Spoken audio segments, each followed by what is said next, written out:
Don't do this mistake. Let me explain what most of the people are doing here in the Gambia. Right there behind me, you can see we have a solar light and we have also a camera separately. Yes, I said cameras individual. This is the double lens camera and a whole lot of you are buying this. I brought for you a whole new system, solar light and camera in one package. And that is the camera, 4 different lenses, a full solar light and solar panel, all in one package. This one here is the one that rotates anyhow you wanted to rotate it. These 3 ones are fixed. You can rotate it any side you want to rotate, you wanted to see, and have one that is going to focus on one place. If you want just the camera, maybe you already have some solar lights or you don't need solar lights, just take this other one. And if you want solar light plus camera, this is the best way to go. This is the number to contact if you want to get this camera installed in your home.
Banjo, the thing over here.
It's right here at the Banjo garage. It was raining heavily here in Banjo, as you can see.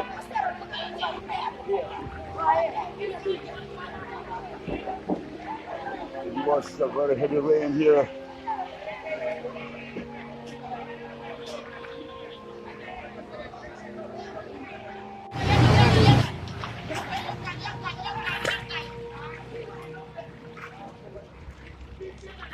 It's one of the streets in Banjo. You can see how the place, some of the roads in Banjo looks like whenever it rains. Not every street looks like this, but some of the streets.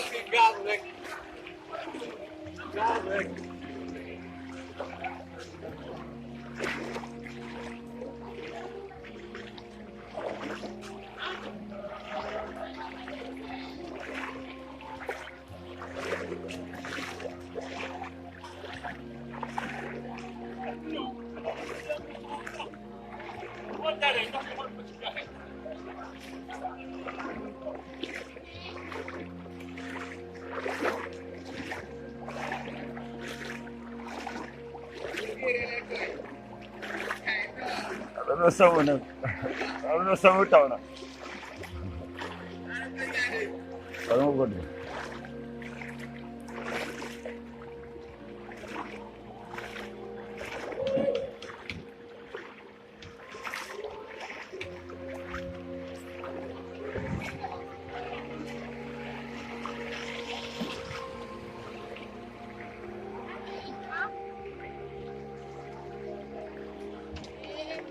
Yeah.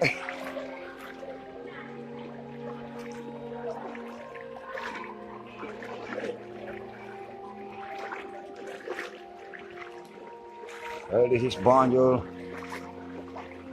It was raining heavily here. And now the rain has stopped.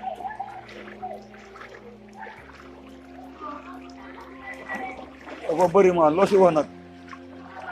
Losi wanag.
You can see what the people, put on the road.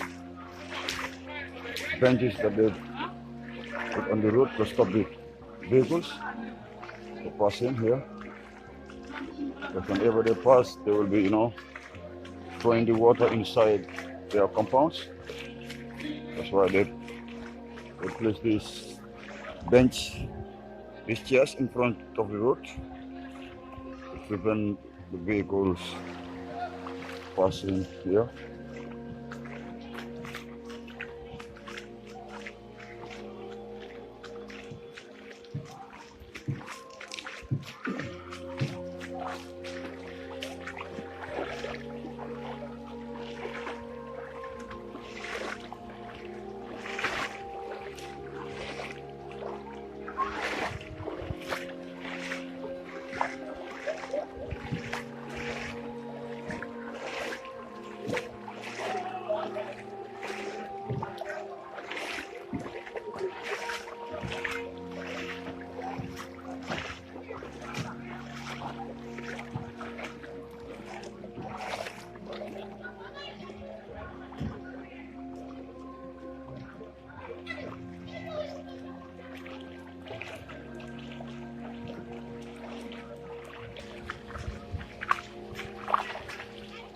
This is how some of the roads in Banjo looks like whenever it rains.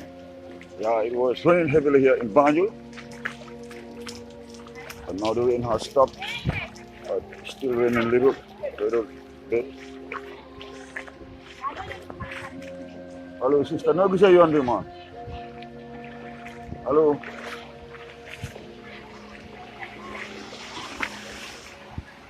No, boy.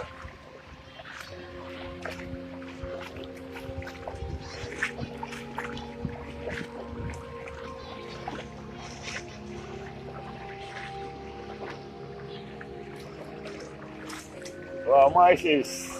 Yan ba yung crowd, ya?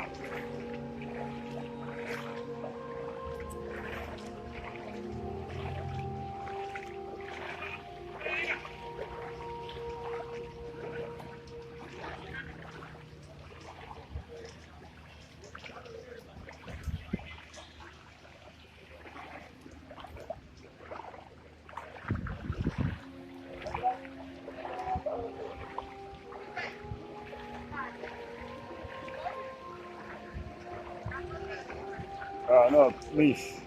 Please, don't pay.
Wow.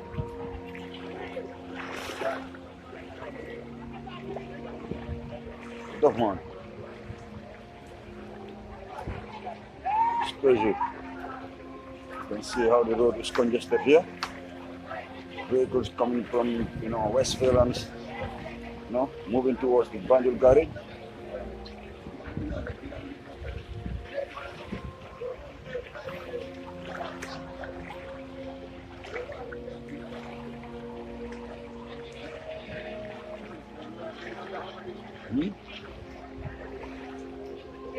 Very good, bro. Tahu lagi tahu deh.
It's still raining here in Banjo.